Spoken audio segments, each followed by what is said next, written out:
Shalom, I'm Messianic Rabbi Zev Porat, and welcome to Biblical Hebrew Foundation.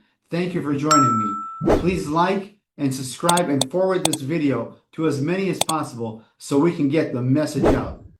And today I'm going to be speaking to you about how many signs did the Lord give in the Bible. God gave many signs through angels, through prophets, through dreams, but only one place in the Bible, only one place in the Tanakh does it say, and the Lord himself will give you a sign. And that's in Isaiah chapter 7, verse 14. Now, this Bible verse in Isaiah chapter 7, verse 14 has been quite a controversial subject here in Israel to preach the gospel. Let's read Isaiah chapter 7, verse 14.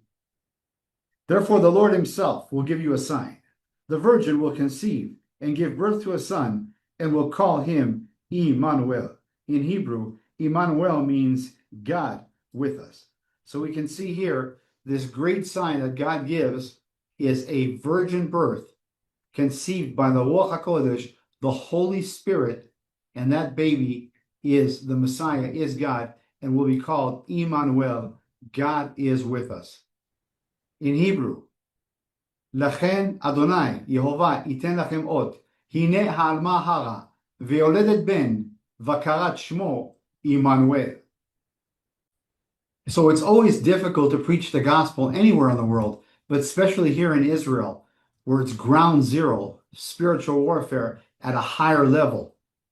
This is why so many times I meet pastors and people here that come to Israel in Namalat Ufa Ben Gurion, at the Ben Gurion airport, when I greet them, and they always tell me, Zev, we just landed here in Tel Aviv, and we can feel the spiritual warfare. We can feel the difficulty in praying.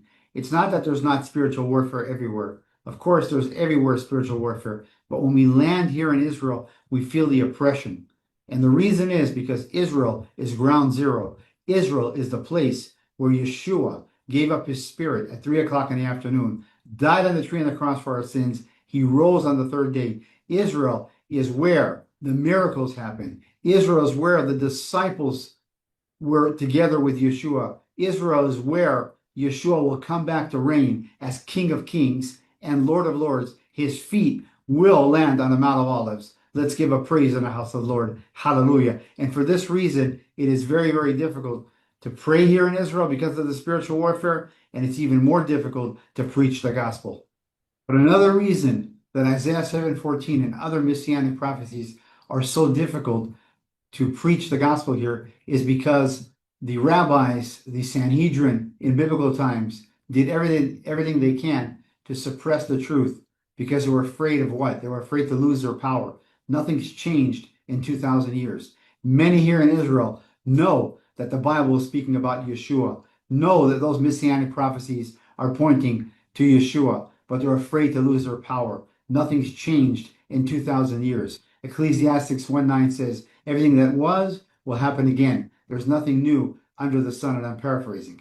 Isaiah 7:14 has been such a difficult and stumbling block to preach the gospel here in Israel. And why? Because, number one, the rabbis have taught that it's impossible for God to be a man, and so therefore they reject the prophecies, and they have books that interpret the Bible and books that interpret the books of the Bible, such as the Zohar, such as the Gemara, such as the Talmud. These books are not from the Ruach HaKodesh, the Holy Spirit. They're not to be taught. Believers should not be studying these books and should not take them at face value. They have been invented by the rabbis for one purpose and one purpose only: to get people away from the gospel, to get people away from the truth. Did the Sanhedrin at the time of Yeshua know that Yeshua is the Messiah? Did they know that he's performing miracles? Absolutely they did. That's exactly why they wanted to stop him. They said, this Yeshua is causing a riot. We need to stop him. He's healing the sick. He's raising the dead. People are beginning to follow him. We're going to lose our power. Nothing's changed in 2,000 years.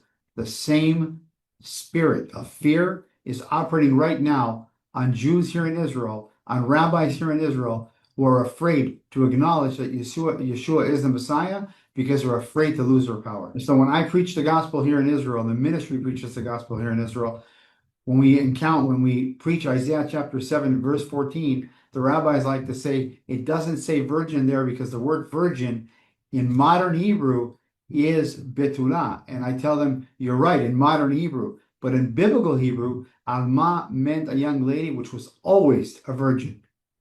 Secondly, I like to ask him, how many times did God give a sign in the Bible? And they say God gave many signs. I said, but how many times did the Bible say, and the Lord himself will give you a sign?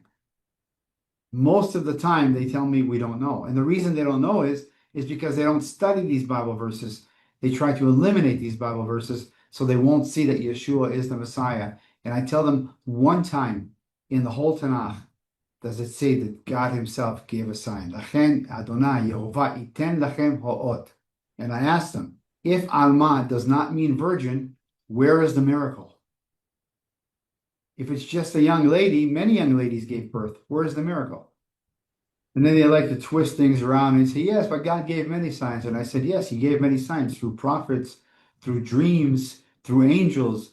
But this is the only place in the Bible, in the Tanakh, where it says, Lachen Adonai iten lachem ot. And the Lord himself will give you a sign.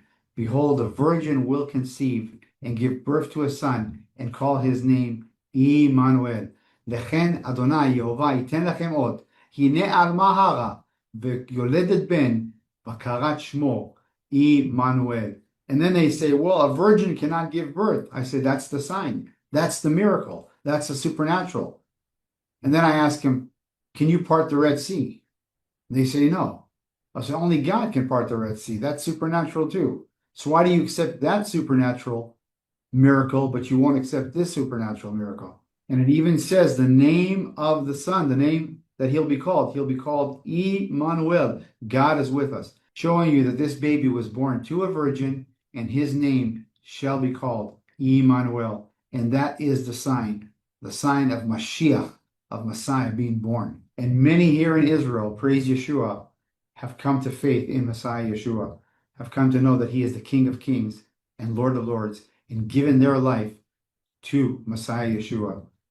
Not just Orthodox Jews, but regular Jews that are not Orthodox, and even secular Jews have come to faith in Messiah Yeshua by seeing the great wonders and miracles in the Bible that you cannot deny.